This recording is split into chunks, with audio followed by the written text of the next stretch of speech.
இப்போ கடவுளை பொறுத்த மட்டில் 2 பாரம்பரியங்கள் இருக்கிறது. வடநாட்டு பாரம்பரியம், தென்னாட்டு பாரம்பரியம். இப்போ நாம் தென்னாட்டு பாரம்பரியத்துக்கு வருவோம். தென்னாட்டு பாரம்பரியம் கடவுளை யாவே என்று சொல்லும். இந்த யாவே கடவுள் மனித உருவத்திலே வருகின்றவராக இருப்பார். ஆந்த்ரபமார்பிசம். ஆந்த்ரபமார்பிசம் என்றால் மனிதனாகவே மாறுவது அல்லது மனித மாதிரியை கொண்டது. கடவுளை மனிதனாக மாற்றுவது. இப்போ மனிதன் என்னென்ன வேலை செய்வானோ அத்தனையும் கடவுள் செய்வார். மனித பார்வையிலே கடவுளை பார்க்கின்ற ஒரு சூழல். ஆனால் வடநாட்டு பாரம்பரியம் கடவுளை பொறுத்த மட்டில் கடவுளை ஒரு ஆவியாக பார்ப்பது, எங்கோ தூரத்தில் இருப்பவராக பார்ப்பது, மனிதன் மத்தியில் வாழ்பவராக பார்ப்பது அல்ல. ஆந்த்ரபமார்பிசம் அல்ல. கடவுளை மனிதனாக பார்க்கின்ற பார்வை வடநாட்டு பாரம்பரியம் அல்ல. அவர் எங்கோ வானத்திலே இருப்பார். அவரை பார்க்க முடியாது. பார்த்தாலும் மனிதன் செத்து போவான்.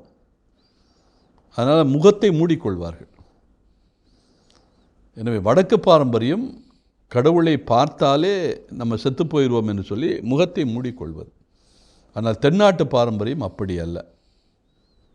தென்னாட்டு பாரம்பரியத்தில் தாவீதாக இருந்தாலும் சரி, அல்லது தாவீதுக்கு பிறகு சாலமோனாக இருந்தாலும் சரி, எல்லா அரசர்களுமே கடவுளை யாவேயை ஒரு தங்களோடு உறவாடுகின்ற ஒரு கடவுளாக பார்த்திருக்கிறார்கள். நேரடியாகவே யாவே என்று கூப்பிடுவார்கள். ஆனால் வடநாட்டு பாரம்பரியம் அப்படி அல்ல. யாவேங்கிற சொல்லை பயன்படுத்தவே மாட்டார்கள். அது பதிலாக அவர்கள் இன்னொரு சொல்லை பயன்படுத்துவார்கள். எலோகிம் என்கிற சொல்லை பயன்படுத்துவார்கள். அது தவிர்த்து இன்னொரு உருவகத்தையும் அவர்கள் பயன்படுத்துவார்கள். அந்த யாவேயினுடைய பெயரை சொல்லக்கூடாது என்பதற்காக எலோகிம் என்ற சொல்லுக்கு பதிலாக அவர்கள் ஒரு உருவத்தை பயன்படுத்துவார்கள். என்ன உருவம் என்றால் வானதூதர், ஆண்டவரின் தூதர்.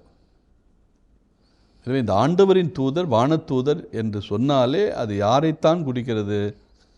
கடவுளைத்தான் குறிக்கிறது.